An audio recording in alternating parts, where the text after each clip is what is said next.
Hello friends, welcome to our YouTube channel Reignite Studies. Here we aim to reignite your passion for learning. तो HCS की ये आज हमारी class जो है HCS प्रीलिम्स के लिए दीक्षा प्रोग्राम की वो बेसिकली प्रेसिडेंट चैप्टर के लिए है। तो इस क्लास के अंदर हम देखेंगे कि राष्ट्रपति की क्या क्या पावर्स होती हैं, क्या कॉन्स्टिट्यूशनल प्रोविजन है जो प्रेसिडेंट से रिलेटेड है और सारा कुछ हम डिटेल में स्टडी करेंगे। तो चलिए स्टार्ट करते हैं आज की इस क्लास।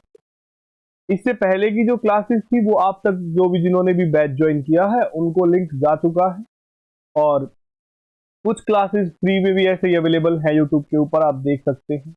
तो चलिए स्टार्ट करते हैं आज की इस क्लास में।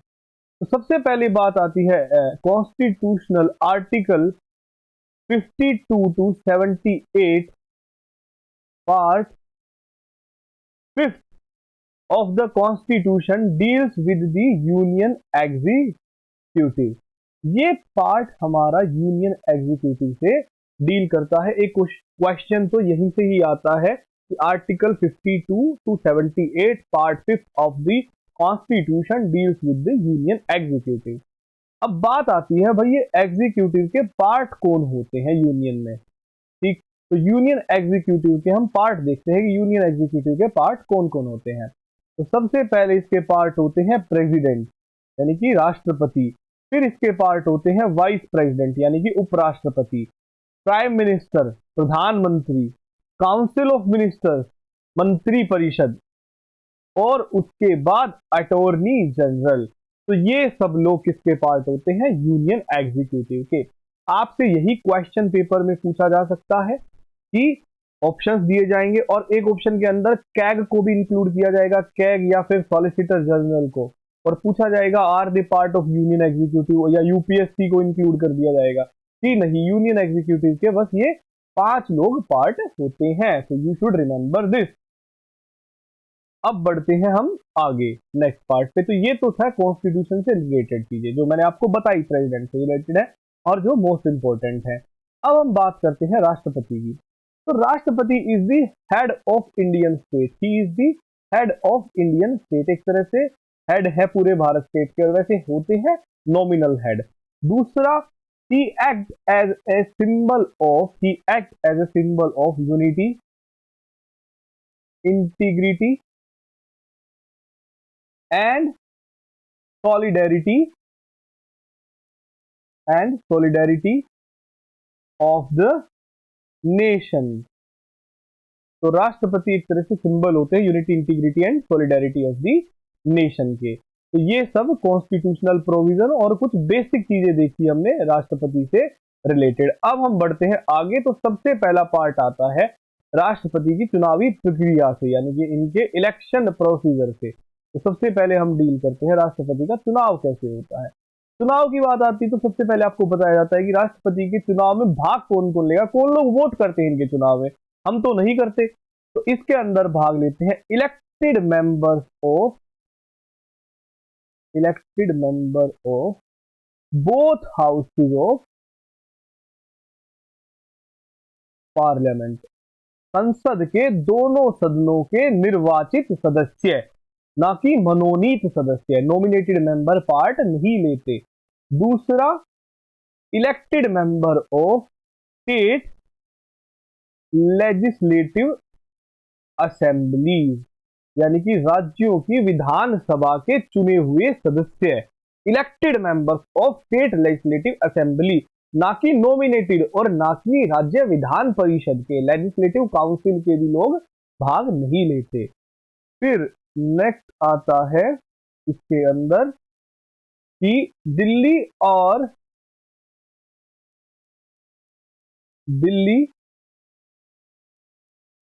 एंड पुडुचेरी के elected member of state legislative assembly, और दिल्ली और पुडुचेरी जहां पे विधानसभाएं हैं वहां के भी इलेक्टेड मेंबर्स भाग लेते हैं।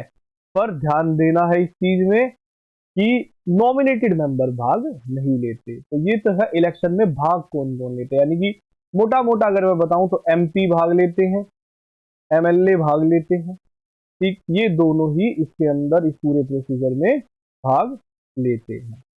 अब चलते हैं नेक्स्ट पार्ट पे, यानी कि नेक्स्ट जो पार्ट है हमारा वो अब बताएंगे उसके अंदर कि इसके राष्ट्रपति के चुनाव के अंदर जो है वोट की वैल्यू कैसे कैलकुलेट करते हैं, वोट की वैल्यू कैसे कैलकुलेट करते हैं। अब उस चीज पे हम आगे आते हैं, तो चलिए बढ़ते हैं, इसको कर देते हैं हम रब। तो वोट एमएलए का ज्यादा होता है या एमपी का ज्यादा होता है, कैसे होता है, एमपी में लोकसभा में ज्यादा होता है या राज्यसभा में, ये सारी कंफ्यूजन अभी दूर की जाएगी क्योंकि ऐसा क्वेश्चन पूछा गया है पहले। तो चलिए अब देखते हैं वोटिंग वैल्यू से, ठीक है। अब सबसे पहले बात करते हैं value of vote of N MLA. एक एमएलए की वोट की वैल्यू कितनी होती है? तो total population of state, total population of state divide by total number of elected members of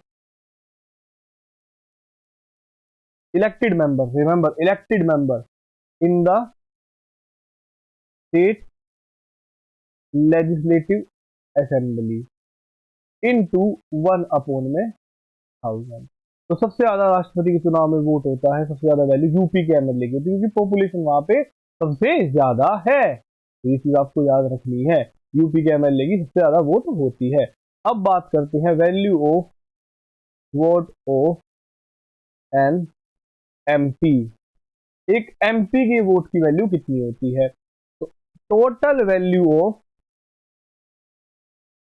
all votes of all MLA, सारे देश के एमएलए की total value divided by total number of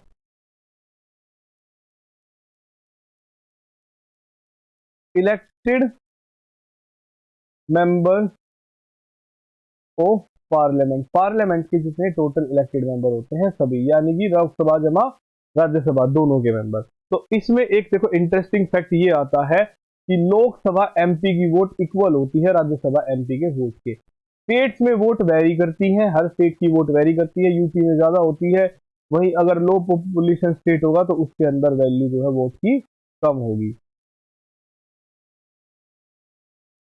तो अभी हम चलते हैं नेक्स्ट पे। बस यही चीज मेरे को आपको बतानी थी, ऐसा क्वेश्चन ऐसा क्वेश्चन यूपीएससी ने पूछा था कि Lok Sabha MP has vote, the value of Lok Sabha MP vote is greater than the value of Rajya Sabha MP vote. तो दिस इज नॉट ट्रू, दोनों की वोट इक्वल होती है। अब राष्ट्रपति के चुनाव के हमने वोटिंग भी देख लिया, सारी चीज देख ली। अब हम बात करते हैं चुनाव होता कैसे है। ये तो चलो वोट वगैरह मैंने आपको बता दी। तो राष्ट्रपति का चुनाव जो है वो सिंगल ट्रांसफरेबल वोट सिस्टम से होता है, सिंगल ट्रांसफरेबल वोट सिस्टम। अब ये सिंगल ट्रांसफरेबल वोट सिस्टम है क्या, इसको समझते हैं। ट्रांसफरेबल वोट, ये सिस्टम होता क्या है? देखिए जनरली जब हम चुनाव करते हैं तो उसमें क्या होता है, ईवीएम मशीन होती है आपके सामने, ठीक, बटन होते हैं यहाँ पे, आप बटन को प्रेस कीजिए और you will give the vote, simple. तो जिसकी ज्यादा वोट होती है वो जीत जाता है। बस सिंगल ट्रांसफरेबल वोट सिस्टम के अंदर एक सर्टेन कोटा ऑफ वोट्स होते हैं कि कोई भी जो एमपी जो मेंबर विन होगा, जो जीतेगा, उसको एक सर्टेन कोटा ऑफ वोट्स की जरूरत पड़ती है। तो राष्ट्रपति के चुनाव में ये कोटा 50% प्लस 1 है, टोटल वैलिड वोट पोल्स का 50% प्लस 1 है ये कोटा। तो ये कैसे होता है, अब ये देखिए, इसके अंदर ये होता है, मान लो भाई 4 कैंडिडेट्स खड़े हुए हैं चुनाव में, A B C and D. आपके पास बैलेट पेपर होता है कुछ ऐसे, आपको प्रेफरेंस देनी होती है कि आप किसको फर्स्ट प्रेफरेंस देंगे। अगर आप राष्ट्रपति के चुनाव की ले लीजिए, आपने कहा मैं बी व्यक्ति को फर्स्ट प्रेफरेंस दूंगा, डी व्यक्ति को सेकंड और सी को थर्ड और ए को फोर्थ प्रेफरेंस दूंगा। नेक्स्ट ने जो वोट किया उसने भी यही वोट किया कि 4, 1, 3 और 2। जबकि नेक्स्ट ने क्या कहा कि मैं डी को फर्स्ट प्रेफरेंस दूंगा, सी को थर्ड प्रेफरेंस दूंगा, ए को सेकंड प्रेफरेंस दूंगा और बी को फोर्थ दूंगा। फिर नेक्स्ट जो आया कैंडिडेट, मैं एक उदाहरण के तौर पे समझा रहा हूं, अगर आप अभी समझ गए तो बेटर होगा। 5 टोटल वोट लो करने वाले लोग थे, टोटल 5, तो 3 मिलना चाहिए था एक व्यक्ति को। तो फिर हमने बात की कि भाई चलो अब देखते हैं। तो नेक्स्ट ने कहा मैं ए को दूंगा फोर्थ प्रेफरेंस, बी को दूंगा सेकंड प्रेफरेंस और सी को दूंगा मैं फर्स्ट प्रेफरेंस और डी को दूंगा मैं थर्ड प्रेफरेंस, कुछ ऐसे कहा। तो अब हम देखते हैं कि फर्स्ट प्रेफरेंस पे बी को 2 ही वोट मिले, यानी कि बी क्वालिफाई नहीं हुआ, क्योंकि बी ने 4, यानी कि अगर 4 कैंडिडेट थे तो 3 जरूरत थी बी को, बट बी क्वालिफाई नहीं हुआ। तो अब जिन जिन लोगों ने बी को फर्स्ट वोट दी है उनकी सेकंड प्रेफरेंस आएगी अब। यानी कि अगर मैं बात करूं person E F G H, अगर पर्सन ई ने बी को फर्स्ट प्रेफरेंस दी थी तो अब पर्सन ई की सेकंड प्रेफरेंस कैलकुलेट होगी, पर्सन ई की वोट जो है वो डी पे गई, यानी कि पर्सन ई की सेकंड प्रेफरेंस डी है।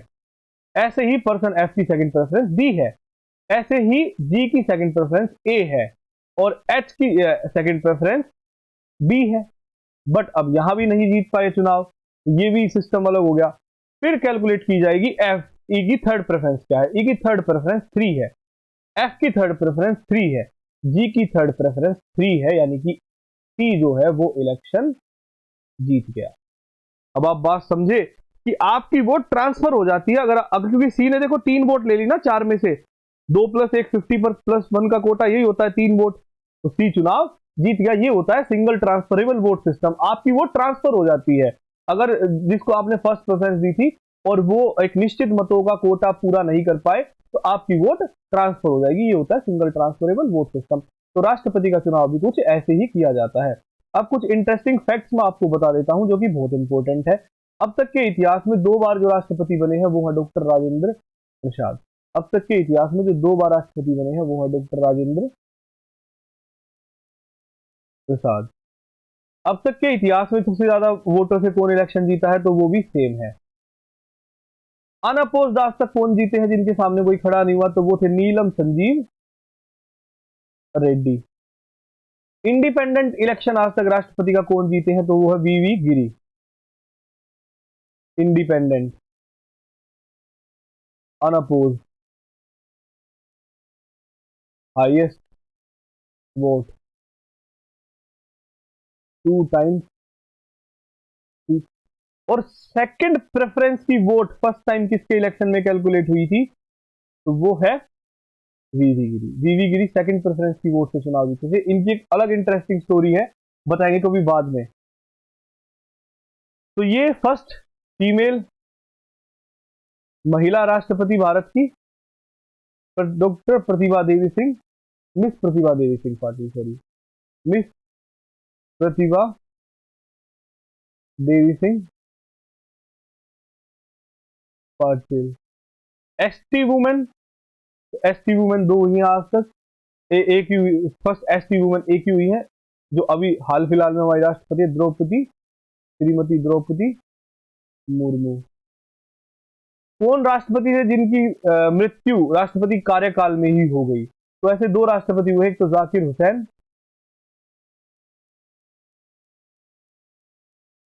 और दूसरे हैं फखरुद्दीन अली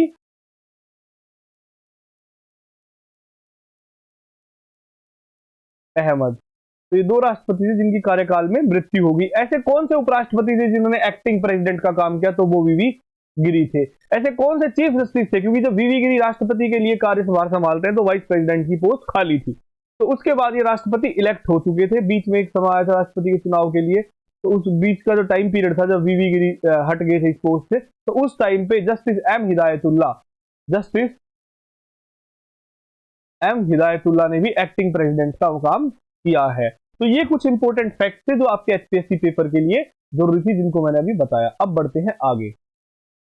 ये फैक्ट्स बहुत इंपॉर्टेंट है, देखिए काफी इंपॉर्टेंट है ये फैक्ट, इसलिए मैं बार बार बोलता हूं कि इनको रट के जाओ, ऐसे ही क्वेश्चन आते हैं स्टेट क्विज़ेस वगैरह में। अब हम बात करते हैं राष्ट्रपति के ओथ के बारे में। ये ओथ किस चीज की लेते हैं, बेसिकली राष्ट्रपति जो है वो ओथ लेते हैं to defend the constitution. Constitution के डिफेंड करने की ओथ ये लेते हैं। अब इनको ओथ कौन दिलाता है, इनको ओथ दिलाता है चीफ जस्टिस ऑफ इंडिया, अगर वो नहीं है तो सीनियर मोस्ट जज of supreme court, senior most जज ऑफ सुप्रीम कोर्ट। राष्ट्रपति अपना रिजाइन किसको देते हैं, रेजिग्नेशन लेटर किसको देंगे, राष्ट्रपति अपना रिजाइन देते हैं in writing to the vice president of India. ये वाइस प्रेसिडेंट ऑफ इंडिया को रिजाइन देते हैं, ये भी चीज इंपॉर्टेंट है।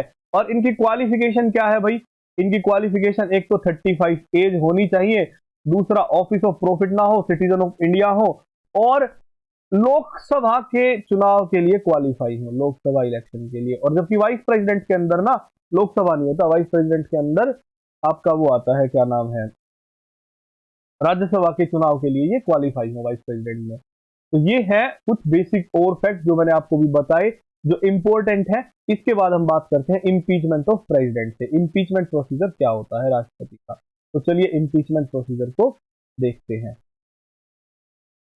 भारत में अब तक कोई भी राष्ट्रपति इम्पीच नहीं हुआ है, सबसे इंपॉर्टेंट चीज यही है, और ये चीज आपको याद रखनी है।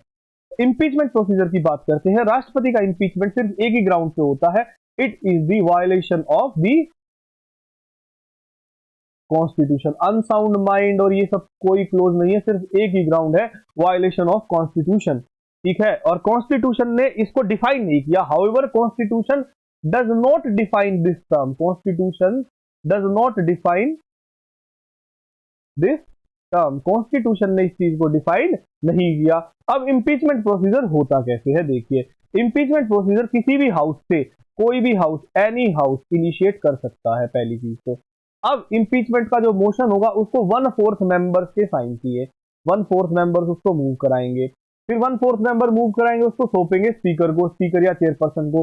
फिर 14 डेज का एडवांस नोटिस दिया जाता है, 14 डेज एडवांस नोटिस दिया जाता है राष्ट्रपति को कि भाई आपके खिलाफ इंपीचमेंट प्रोसीजर स्टार्ट होगा, आप आ जाइए। फिर उसमें इंपीचमेंट प्रोसीजर, प्रेसिडेंट के पास राइट होता है, right to appear and to be represented at such investigation. फिर हाउसेज में इंपीचमेंट के लिए मेजोरिटी जो चाहिए वो 2/3 of total member, 2/3 of total membership, total membership का 2/3, यानी कि इफेक्टिव मेजोरिटी चाहिए। जिस किसी को भी मेजोरिटीज नहीं पता, वो इंडियन पॉलिटी की हमारी एक सीरीज है, उसके अंदर जाके मेजोरिटी का एक टाइप्स ऑफ मेजोरिटी नाम से एक वीडियो है, आप उसको देख सकते हैं, आपको क्लियर हो जाएगा कि मेजोरिटीज होती कैसे, कितनी टाइप की है। तो 2/3 ऑफ द टोटल मेंबर्स, ये मेजोरिटी दोनों हाउस से चाहिए, और ऐसा कुछ होने के बाद राष्ट्रपति को इम्पीच कर दिया जाता है। तो ये तो है इम्पीचमेंट का प्रोसीजर, मैंने स्टेप बाय स्टेप आपको बताया। बोथ हाउसेज, एक बार लोकसभा पास करेगी, जहां से इनिशिएट हुआ पहले वो हाउस पास करेगा, फिर दूसरा हाउस पास करेगा, और उसके बाद राष्ट्रपति इम्पीच हो जाते हैं। भारत में आज तक एक भी राष्ट्रपति को इम्पीच नहीं किया गया है। अब इम्पीचमेंट प्रोसीजर में भाग कौन कौन लोग लेते हैं, इस इम्पीचमेंट प्रोसीजर में कौन कौन लोग होते हैं, वही जो इस पूरे प्रक्रिया के अंदर भाग लेते हैं। तो सबसे पहले चीज याद रखना, इसके अंदर बोथ हाउसेज के मेंबर भाग लेते हैं, बस बोथ हाउसेज ऑफ पार्लियामेंट। अब कोई इलेक्टेड नॉमिनेटेड नहीं, लिख देता हूं मैं फिर भी, इलेक्टेड प्लस नॉमिनेटेड। अब इसमें ध्यान देने योग्य बात यह है कि इसके अंदर एमएलए का कोई रोल नहीं, अब स्टेट असेंबली का कोई भी रोल नहीं है। जो नॉमिनेटेड मेंबर होते थे, सचिन तेंदुलकर नॉमिनेटेड मेंबर थे, वो राष्ट्रपति के महाभियोग में इंपीचमेंट में भाग लेते हैं। और सुप्रीम कोर्ट जजेस का मैं बताऊं एक छोटा सा अलग से फैक्ट, कि सुप्रीम कोर्ट जजेस का इंपीचमेंट नहीं होता, उनका रिमूवल होता है, ये चीज याद रखिएगा आप। कॉन्स्टिट्यूशन में इंपीचमेंट वर्ड सिर्फ प्रेसिडेंट के लिए मेंशन है। तो अब हम बढ़ते हैं आगे, मैंने आपको बता दिया कौन लोग भाग लेते हैं, सिर्फ elected and nominated member of both houses of parliament, इसके अलावा और कोई भी भाग नहीं लेता। और भारत में अब तक एक भी राष्ट्रपति को इम्पीच नहीं किया गया है। ये टॉपिक अपने आप में बहुत इंपॉर्टेंट है, क्योंकि पिछले साल राष्ट्रपति का चुनाव हुआ है, तो ज्यादा चांसेस हैं कि यहां से क्वेश्चन जो है वो पूछा जा सकता है। पावर्स की बात करते हैं, सबसे पहले हम बात करते हैं एग्जीक्यूटिव पावर की, राष्ट्रपति की कुछ एग्जीक्यूटिव पावर्स की। तो देखिए मैं मोटा मोटा आपको बता देता हूं, ये चीजें आपको याद रहेंगी, ठीक है। पहली बात तो जितने भी एग्जीक्यूटिव एक्शंस होते हैं सब राष्ट्रपति के नाम पे होते हैं। दूसरी चीज, ये he can make rules specifying the manner in which the orders and other instruments made an executive in his name shall be authenticated, सारे। और जितने भी मिनिस्टर्स को एलोकेट, जितना भी किसको क्या पोर्टफोलियो मिलेगा, कौन सा मिनिस्टर किस मिनिस्ट्री में जाएगा, तो ये चीज भी राष्ट्रपति करते हैं। ये प्राइम मिनिस्टर को अपॉइंट करते हैं, ठीक। और prime minister hold office during his pleasure, ये अटॉर्नी जनरल ऑफ इंडिया को अपॉइंट करते हैं, वो भी इनके प्लेजर से ऑफिस होल्ड करते हैं। ये comptroller and auditory general, UPSC members, governor of state और फाइनेंस कमीशन के चेयरमैन और मेंबर्स को भी अपॉइंट करते हैं। ये भाई टाइम टू टाइम सरकार से इंफॉर्मेशन भी लेते रहते हैं, administration of affairs of union, ये सारे इन सब के बारे में कि क्या चल रहा है क्या नहीं चल रहा। मोस्ट इंपोर्टेंट, राष्ट्रपति अपॉइंट करते हैं SC ST एंड OBC के कमीशन को। जब भी इनको फिट लगता है तो राष्ट्रपति इनके फायदे के लिए he can appoint a commission to investigate into the condition of schedule caste, schedule tribe and other backward classes. उसके अलावा राष्ट्रपति can appoint inter state council, he can appoint inter state council whenever to promote or whenever he thinks fit or to promote center and state relation or interstate cooperation। अब interstate council जो है इसको chair करते हैं prime minister, but इसको appoint कौन करता है? राष्ट्रपति। ठीक। The next is he declare administrator of union territory through administrator appointed by him. जितनी यूनियन टेरिटरीज होती हैं उनके एडमिनिस्ट्रेटर्स को राष्ट्रपति अपॉइंट करते हैं। और the most important, he can declare any area as schedule area. किसी भी एरिया को राष्ट्रपति शेड्यूल एरिया बता सकते हैं या ट्राइबल एरिया बता सकते हैं। तो ये तो होगी राष्ट्रपति की, आपने देखा, एग्जीक्यूटिव पावर्स। अब हम बात करते हैं राष्ट्रपति की लेजिस्लेटिव पावर्स से, कि राष्ट्रपति की लेजिस्लेटिव पावर्स क्या क्या होती है। तो चलिए देखते हैं। ये तो हमने डील किया अभी एग्जीक्यूटिव पावर्स से, अब आते हैं लेजिस्लेटिव पावर्स पे। तो चलिए स्टार्ट करते हैं। President is integral part of parliament of India. सबको पता है राष्ट्रपति हमारी संसद का अभिन्न अंग है। पार्लियामेंट के पार्ट ही 3 होते हैं। देखिए आज एक और फैक्ट मैं आपको बताता हूं। एक तो होती है लोकसभा, राज्यसभा, और थर्ड होते हैं president. Why president is part of parliament? Parliament का काम क्या है? Law making. तो राष्ट्रपति की मंजूरी जरूरी है हर किसी कानून पे, इसलिए राष्ट्रपति हमारी संसद का पार्ट है। तो ये पॉइंट इंपॉर्टेंट है, क्योंकि कुछ लोगों को नहीं पता होता कि राष्ट्रपति संसद का पार्ट है। हर बिल के लिए राष्ट्रपति का एसेंट चाहिए, तो इसलिए he is a part of parliament. तो the next is he can someone and prorogue the parliament session and dissolve the Lok Sabha. ठीक, लोकसभा को डिसॉल्व राष्ट्रपति करते हैं, समन करते हैं जब भी इनको लगता है। ही can someone joint sitting of parliament, joint sitting को समन कर सकते हैं कि भाई आप इस बिल पे डेडलॉक हो रहा है, आप बैठिए। ठीक, और preside by the speaker. Joint sitting के बारे में अलग से डिस्कस करेंगे। फिर हर साल का जो पहला सेशन होता है बजट से पहले, यानी कि 31 को राष्ट्रपति उस सेशन को एड्रेस करते हैं ज्वाइंट सिटिंग से। और जब भी नई सरकार आती है तभी भी राष्ट्रपति एड्रेस करते हैं। कोई भी बिल पेंडिंग होता है उसमें तो राष्ट्रपति मैसेज भेज सकते हैं कि ये बिल पेंडिंग क्यों है। और लोकसभा के किसी भी मेंबर्स को जब नई सरकार चुन के आती है तो प्रोटर्म स्पीकर अपॉइंट राष्ट्रपति करते हैं। किसी भी मेंबर को प्रोटर्म स्पीकर अपॉइंट राष्ट्रपति कर दे ताकि वो फर्दर स्पीकर का चुनाव करवा सके। सिमिलरली राज्यसभा के अंदर भी करते हैं जब डिप्टी चेयरमैन और चेयरमैन का ऑफिस वेकेंट होता है। Further he nominate 12 members in the Rajya Sabha. Rajya Sabha के अंदर 12 सदस्यों को मनोनीत करते हैं जो अलग अलग फील्ड से होते हैं, पर्टिकुलर साइंस से, आर्ट से, सोशल सर्विस से, लिटरेचर से, ठीक है, पब्लिक सर्विस, इन सब चीजों से, तो उनको नॉमिनेट करते हैं। एंग्लो इंडियंस को भी नॉमिनेट करते थे, पहले कंपल्शन था, अब कंपल्सरी नहीं है लोकसभा के अंदर। फिर डिस्क्वालिफिकेशन, एमपीज के डिस्क्वालिफिकेशन का जो मैटर होता है, जो इलेक्शन कमीशन लेके आता है, इलेक्शन कमीशन राष्ट्रपति को बोलता है कि एमपी से डिस्क्वालिफिकेशन, तो राष्ट्रपति उस मैटर पे देखते हैं। इनकी प्रायर परमिशन जरूरी है जब भी हम कोई भी एक्सपेंडिचर निकालते हैं, चार्ज करते हैं from the consolidated fund of India से। राष्ट्रपति किसी भी बिल पे एसेंट देते हैं, होल्ड कर सकते हैं, रिटर्न कर सकते हैं। सिमिलरली स्टेट बिल के पास भी इनके पास ये पावर्स होती हैं। फिर ऑर्डिनेंस की पावर होती है राष्ट्रपति के पास अंडर आर्टिकल 123। आर्टिकल 123 राष्ट्रपति को ऑर्डिनेंस मेकिंग पावर देता है। जब भी कोई भी सदन सेशन में, पार्लियामेंट सेशन में नहीं होती तो किसी भी मैटर पे राष्ट्रपति ऑर्डिनेंस लेके आ सकते हैं। These ordinance must be approved by the parliament within 6 week from its reassembly. जैसे ही पार्लियामेंट बैठेगी 6 हफ्ते के अंदर ऐसा ऑर्डिनेंस पास कराना होगा। He lays the report of CAG, UPSC and Finance Commission and other before the Parliament। इन सबके सामने रिपोर्ट के लिए गया। फिर the next important point is कि he make regulation for the peace, progress and good governance of Andaman and Nicobar, Lakshadweep, Dadar Nagar Haveli, Daman and Diu, बस इनके लिए। ठीक, बाकी चंडीगढ़, लद्दाख, ये कुछ नहीं इसमें। और पुडुचेरी के लिए क्या लिखा है?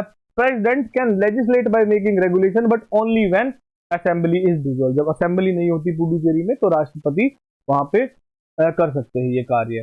तो ये तो थी राष्ट्रपति की लेजिस्लेटिव पावर। अब हम बात करते हैं राष्ट्रपति की फाइनेंशियल पावर से। राष्ट्रपति की वित्तीय शक्तियां क्या क्या हैं? भाई मनी बिल इनकी प्रायर परमिशन से इंट्रोड्यूस किया जाता है। फिनेंस कमीशन को ये बैठाते हैं। ठीक, कोई भी डिमांड फॉर ग्रांट बिना इनकी मर्जी के होती नहीं है। तो ये इनकी फाइनेंशियल पावर्स हैं। इसके अलावा हम बात करते हैं इनकी मिलिट्री पावर्स पे। तो he is the supreme commander, he she is the sorry he she is the supreme commander of our armed forces. राष्ट्रपति हमारे आर्म्ड फोर्सेस के सुप्रीम कमांडर होते हैं। तो ये भी चीज आपके लिए बहुत इंपॉर्टेंट है, आप याद रखिए, आर्मी, नेवी और एयरफोर्स तीनों के ही। उसके बाद नेक्स्ट आता है, आगे चलते हैं हम नेक्स्ट टॉपिक पे, जिसके अंदर हम डील करेंगे इनकी जुडिशियल पावर से। राष्ट्रपति की जुडिशियल पावर क्या होती है? तो राष्ट्रपति के पास पावर होती है कि वो किसी भी मैटर पे सुप्रीम कोर्ट से एडवाइस ले सकते हैं, किसी भी लीगल मैटर पे सुप्रीम कोर्ट से एडवाइस ले सकते हैं। हाउएवर वो एडवाइस बाइंडिंग नहीं होती राष्ट्रपति पे। ये सारी सुप्रीम कोर्ट और हाई कोर्ट के जजेस को अपॉइंट राष्ट्रपति करते हैं। सुप्रीम कोर्ट और हाई कोर्ट के जजेस को अपॉइंट राष्ट्रपति करते हैं। राष्ट्रपति के पास पावर होती है पार्डन की, reprieve, respite, remission of punishment और सस्पेंड करने की। ठीक है, ये कोर्ट मार्शल के लॉज से भी कर सकते हैं, इवन डेथ सेंटेंस को भी पार्डन कर सकते हैं। डिप्लोमेटिक पावर्स की मैं बात करूं तो राष्ट्रपति जितनी इंटरनेशनल ट्रीटीज एंड एग्रीमेंट्स होते हैं सब राष्ट्रपति की मंजूरी से होते हैं। इमरजेंसी प्रोविजंस में भी आप देखेंगे नेशनल इमरजेंसी, प्रेसिडेंशियल रूल और फाइनेंशियल इमरजेंसी, सब पे राष्ट्रपति के पास पावर है। अब हम बात करते हैं राष्ट्रपति की वीटो पावर्स के बारे में कि राष्ट्रपति के पास वीटो पावर्स क्या क्या होती हैं। ये थोड़ा इंपॉर्टेंट टॉपिक है, तो थोड़ा ध्यान से समझिएगा। वीटो पावर, तो वीटो पावर की अगर मैं बात करूं तो भारत में देखो टोटल 4 टाइप की वीटोज होती हैं। सबसे पहले होती है एब्सोल्यूट वीटो, दूसरी होती है क्वालिफाइड वीटो, थर्ड होती है आपका सस्पेंशन वीटो, फोर्थ होती है हमारी पॉकेट वीटो। तो 4 वीटो होती हैं। अब इनमें अंतर क्या है? सबसे पहले अंतर समझिए। एब्सोल्यूट वीटो उसके लिए होती है जो withholding the assent to the bill, कोई भी बिल आया और उसको होल्ड कर लिया राष्ट्रपति ने। ठीक है, क्वालिफाइड वीटो वो होती है जब हायर मेजोरिटी से कोई बिल पास करके आता है, कॉन्स्टिट्यूशनल अमेंडमेंट बिल और ऐसा बिल, तो उस बिल पे भी राष्ट्रपति उसको रोक के रख ले, ठीक है, ओवर रिडन कर दे। तो ये चीज इंडिया में नहीं है, क्वालिफाइड वीटो इंडिया के अंदर नहीं है, यूएस प्रेसिडेंट के पास होती है। सस्पेंशन वीटो जनरली जो ऑर्डिनरी बिल्स होते हैं, ऑर्डिनरी मेजोरिटी से पास होते हैं, उनके लिए होता है। और पॉकेट वीटो के अंदर कोई एक्शन ही नहीं लिया जाता, ठीक है, उसको पॉकेट में डाल लिया एक तरीके से, ऐसे याद रखें।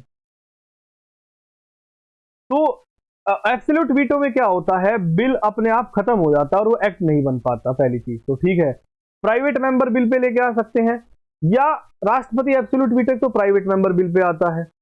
दूसरा ये कब आता है इंडिया के अंदर, 2 केसेस में, कि जब गवर्नमेंट जो है कैबिनेट रिजाइन कर देती है तो राष्ट्रपति ऐसा बिल लगा सकते हैं। तो ऐसा ना एक बार इंडिया में हुआ है, दो मेनली बेसिकली ऐसा हुआ है पहले। तो एब्सोल्यूट वीटो का यूज किया था डॉक्टर राजेंद्र प्रसाद ने, और राजेंद्र प्रसाद ने यूज किया था पेप्सू बिल के लिए। ये पंजाब से रिलेटेड था, पेप्सू बिल जो था इससे रिलेटेड था, तो इन्होंने मना कर दिया था। The bill was passed by the parliament but when the president rule was in operation in the state PEPSU but the bill was presented to president for his assent, the president rule was revoked. ठीक, PEPSU bill pay ऐसा हुआ था। Again 1991 में भी जब are Venkat Raman थे तो उन्होंने भी salary allowances pension member of parliament bill pay ऐसा अपना ये एब्सोल्यूट वीटो लगा दिया था। हाउएवर द बिल पास हुआ था last day before the dissolution of Lok Sabha, Lok Sabha के एकदम आखिरी दिन हुआ था, तो इसलिए ये वीटो लगा दिया गया था। सस्पेंशन वीटो वही होता है लौटा देना बिल को। ठीक, पॉकेट वीटो की मैं बात करूं तो पॉकेट वीटो भाई साहब आज तक 2 बार लगा है। पॉकेट वीटो में वही होता है कि अपने पास रख लिया, the power not taking any action, कोई एक्शन नहीं होता। ठीक है, वो बिल रहता है, वो पास कभी भी कर भी सकते हैं, ना तो राष्ट्रपति उसको रिजेक्ट करते, ना उसको रेक्टिफाई करते, ना रिटर्न करते। तो ऐसा राष्ट्रपति ज्ञानी जेल सिंह ने किया था, ज्ञानी जेल सिंह ने किया था। जो राष्ट्रपति थे हमारे ज्ञानी जेल सिंह, उन्होंने ऐसा किया था जब पोस्ट ऑफिस बिल आया था, Indian post office amendment bill था, राजीव गांधी गवर्नमेंट ने पास किया था 1980 में। अब ये एग्जांपल मैं आपको क्यों बता रहा हूं, यहां से यूपीएससी ने सीएपीएफ वगैरह में क्वेश्चन पूछे हैं, तो आपसे भी ऐसा पूछा जा सकता है, इसलिए इस चीज को याद रखें। तो ज्ञानी जेल सिंह, दूसरा ऐसा ही काम हुआ था जब ऐसा ही क्या नाम है बाद में ये बिल जो है 3 साल के बाद 1989 में आर वेंकटरमन थे, उनके पास भेजा गया था रिकंसिडरेशन के लिए, बट उस टाइम नई सरकार थी। तो ऐसा राष्ट्रपति ने किया हुआ है पहले, ये चीज मैं आपको बताना चाहता था। और स्टेट बिल पे भी यही कुछ पावर्स होती है राष्ट्रपति की, ठीक है। अब और वो उसको रिजेक्ट कर सकते हैं, रेक्टिफाई कर सकते हैं, ठीक है। तो ये सारी स्टेट बिल्स पे भी सेम पावर होती है राष्ट्रपति के पास। अब हम देखते हैं ऑर्डिनेंस मेकिंग पावर, जो हमने देख लिया 1 2 3 में है। ऑर्डिनेंस मेकिंग पावर जो है राष्ट्रपति की, वो आर्टिकल 1 2 3 के अंदर है। ज्यादा डिटेल में हम पार्लियामेंट में पढ़ेंगे, जब पार्लियामेंट चैप्टर करेंगे कि ऑर्डिनेंस कैसे क्या होता है, वो सारी चीजें, ठीक है। तो ये सब चीजें होती हैं। अब हम बात करते हैं प्रेसिडेंट की पार्डनिंग पावर से, कि राष्ट्रपति की क्षमा या जो पार्डनिंग पावर्स होती हैं, दया शक्तियां, दया करने की, उसके बारे में हम बात करें। तो इसमें 4-5 टाइप के होते हैं भाई, यही चीज समझ लीजिए आप, बस ज्यादा कुछ नहीं। एक तो यूनियन लॉ पे होती है भाई, ये जितने यूनियन लॉ होते हैं। दूसरा कोर्ट मार्शल पे होती है, और डेथ सेंटेंस पे होती है। तो इन 3 चीजों पे राष्ट्रपति की पार्डनिंग पावर होती है, ठीक। The pardoning power of president is independent of the judiciary. ये जुडिशरी से अलग होती है, ऐसा कुछ नहीं होता कि जुडिशरी इसमें इंटरफेयर करती है। तो इसमें मेनली 5 चीजें हैं। सबसे पहला आता है पार्डन। पार्डन मतलब क्षमा करना, ठीक, पार्डन। राष्ट्रपति जो है, it remove the both sentence and the conviction and completely absolve the convicted from all sentence. भाई पूरी तरीके से क्षमा कर दिया, उसके ऊपर कोई चार्जेस वगैरह कुछ नहीं रहते। फिर आता है कम्यूटेशन। कम्यूटेशन का मतलब क्या होता है? कम्यूटेशन, कम्यूटेशन के अंदर क्या होता है? It denotes the substitution one form of punishment for lighter form, ठीक है। फॉर एग्जांपल किसी को फांसी की सजा थी, डेथ सेंटेंस था, डेथ सेंटेंस को चेंज कर दिया लाइफ इंप्रिजमेंट में, उम्र कैद में, लाइफ इंप्रिजमेंट में चेंज कर दिया। ये होता है कम्यूट कर देना, कम कर देना सजा को, ठीक। थर्ड आता है रिमिशन। रिमिशन में क्या किया जाता है? रिड्यूस किया जाता है। जैसे किसी की पीरियड रिड्यूस किया जाता है, कैरेक्टर चेंज नहीं किया जाता। कम्यूटेशन में कैरेक्टर को ही बदल दिया गया, इसके अंदर कैरेक्टर चेंज नहीं होता, बस पीरियड को कम कर दिया जाता है। किसी की 20 साल की सजा थी, उसको 10 साल की या 5 साल की सजा का प्रावधान कर देना, तो ये होता है रिमिशन। अब आगे 2 और बचते हैं, उनको भी बताता हूं, अभी वो हटा देते हैं एक बार। नेक्स्ट रिमिशन के बाद जो आता है वो आता है रेस्पाइट। फोर्थ आता है रेस्पाइट। इसके अंदर क्या होता है रेस्पाइट में, कि मान लो कोई आदमी फिजिकली डिसेबल्ड है, पर्सन विद डिसेबिलिटी या प्रेग्नेंट वुमेन है कोई, तो उनकी सजा को कम कर देते हैं राष्ट्रपति, उनकी वो चीज देखते हुए, ठीक है। लेसर सेंटेंस दे दिया जाता है ओरिजिनल के अलावा। नेक्स्ट आता है रिप्राइव। रिप्राइव के अंदर क्या होता है कि किसी की फांसी की सजा थी, फॉर एग्जांपल भाई उसको थी कि इसने 18 मार्च को फांसी होगी, बट राष्ट्रपति ने कहा नहीं 18 नहीं, इसको नेक्स्ट ईयर 18 मार्च को दे, यानी कि उसको टाइम पीरियड आगे खिसका दिया, तो ये होता है रिप्राइव। तो ये सारी शक्तियां राष्ट्रपति के पास होती हैं। सेम गवर्नर के पास भी होती है, बट गवर्नर के पास डेथ सेंटेंस की पावर नहीं होती, ना कोर्ट मार्शल की होती, ठीक। तो ये चीजें इंपॉर्टेंट थी जो मैंने आपको बताई। कॉन्स्टिट्यूशनल पोजीशन में बात करूं राष्ट्रपति की, तो भारत में सबसे नंबर 1 प्रेसिडेंट टेबल में सबसे ऊपर राष्ट्रपति होते हैं, ठीक, सबसे ऊपर राष्ट्रपति, इसलिए फर्स्ट सिटीजन ऑफ इंडिया भी इनको बोला जाता है। अब मैं थोड़े से आर्टिकल्स आपके साथ डिस्कस करूंगा अभी, ठीक है, उनको देखते हैं फटाफट से, प्रेसिडेंट रिवाइज भी हो जाएगा, और आपको वो आर्टिकल अगर ठीक लगे तो आप लिखते रहेंगे पे हुए, क्योंकि थोड़ा स्पीड बढ़ा के लिखेगा। सबसे पहले बात करते हैं आर्टिकल 52 की। 52 के अंदर प्रेसिडेंट ऑफ इंडिया के बारे में दिया हुआ है। फिर 53 में क्या है? एग्जीक्यूटिव पावर्स के बारे में है, एग्जीक्यूटिव पावर्स ऑफ यूनियन, ना कि प्रेसिडेंट ऑफ यूनियन, यूनियन की एग्जीक्यूटिव पावर्स क्या होती है। 54 में क्या है? Election of president. आर्टिकल 54 के अंदर इलेक्शन ऑफ प्रेसिडेंट के बारे में दिया हुआ है। 55 के अंदर क्या है? मैनर ऑफ इलेक्शन, कि राष्ट्रपति के चुनाव का मैनर क्या होगा। 56 के अंदर उसके टर्म्स ऑफ ऑफिस है, कि 5 साल की टर्म होती है राष्ट्रपति की। कितने साल की? 5 साल की, ठीक है, 54। फिर 57, आर्टिकल 57 में क्या होता है? एलिजिबिलिटी फॉर री इलेक्शन, री इलेक्शन के बारे में, एलिजिबिलिटी के बारे में बताया गया है। आर्टिकल 58, आर्टिकल 58 के अंदर क्या है? क्वालिफिकेशन है, qualification for the election of president. Article 59 में कंडीशन ऑफ ऑफिस है, ऑफिस की कंडीशंस क्या क्या होंगी। आर्टिकल 59 में कंडीशन ऑफिस है। आर्टिकल 60 इसके अंदर ओथ एंड एफर्मेशन है, oath and affirmation of the president, president की ओथ एंड एफर्मेशन के बारे में लिखा गया है। आर्टिकल 61 इम्पीचमेंट प्रोसीजर है, आर्टिकल 61 के अंदर इम्पीचमेंट का प्रोसीजर दिया गया है। आर्टिकल 62 जब ऑफिस वेकेंट होगा तब कौन ऑफिस होल्ड करेगा, जब ऑफिस वेकेंट होगा तब कौन ऑफिस होल्ड करेगा, ऐसा आर्टिकल 62 में दिया गया है।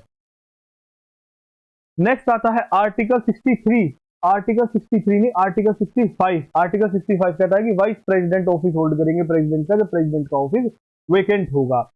फिर नेक्स्ट आता है आर्टिकल 72, इसके अंदर राष्ट्रपति की पार्डनिंग पावर्स के बारे में दिया हुआ है, पार्डन पावर्स के बारे में दिया हुआ है। ठीक, आर्टिकल और मोस्टली सारे हैं। एक आर्टिकल 112 भी आपको पता है, एक डिक्री से रिलेटेड होता है, सुप्रीम कोर्ट से कंसल्टेंट, वो होता है आर्टिकल 143। इसमें राष्ट्रपति power of president to consult supreme court, बस यही इंपॉर्टेंट था। और 123 आपको पता ही है, इसके अंदर ऑर्डिनेंस होते हैं, ऑर्डिनेंस। और 143 के अंदर power of president to consult supreme court. तो ये राष्ट्रपति के बारे में सारी चीजें थी जो हमने आपको बताई। ठीक, इसमें कुछ इंपॉर्टेंट चीजें हैं कि भाई कुछ अमेंडमेंट्स हुए हैं बाद में, तो वो चीजें हम बाद में डिस्कस करेंगे जब पार्लियामेंट चैप्टर हम पढ़ेंगे। तो कुछ इंपॉर्टेंट पॉइंट्स हैं कि जैसे कि राष्ट्रपति पहले मंजूरी थी भाई इमरजेंसी के टाइम पे कि राष्ट्रपति कैबिनेट के ऑर्डर को वो ही देख सकते हैं, बट बाद में ये कंपल्सन कर दिया गया कि उनको लिखित में दिया जाएगा ऑर्डर। फिर कुछ चीजें कैबिनेट जो सेंट्रल गवर्नमेंट जो पास करती है उस पर, तो वो सारी चीजें पार्लियामेंट के अंदर है जो लेजिस्लेटिव मैटर से रिलेटेड है, तो उसके अंदर हम देखेंगे। अभी के लिए जिसकी कोई भी क्वेरी हो तो वो क्वेरी @reignite20 पे जाके पूछ सकते हैं, क्वेरी @reignite20 इस पे जाके आप .com इस पे मेल करके आप पूछ सकते हैं, या फिर हमारा टेलीग्राम हैंडल है @reignite20 इस पे जाके आप पूछ सकते हैं। तो आज की क्लास के अंदर इतना ही। थैंक यू वेरी मच, बने रहिए। अगर आपको वीडियो अच्छी लगे तो प्लीज चैनल को लाइक और सब्सक्राइब जरूर करें। Thank you very much.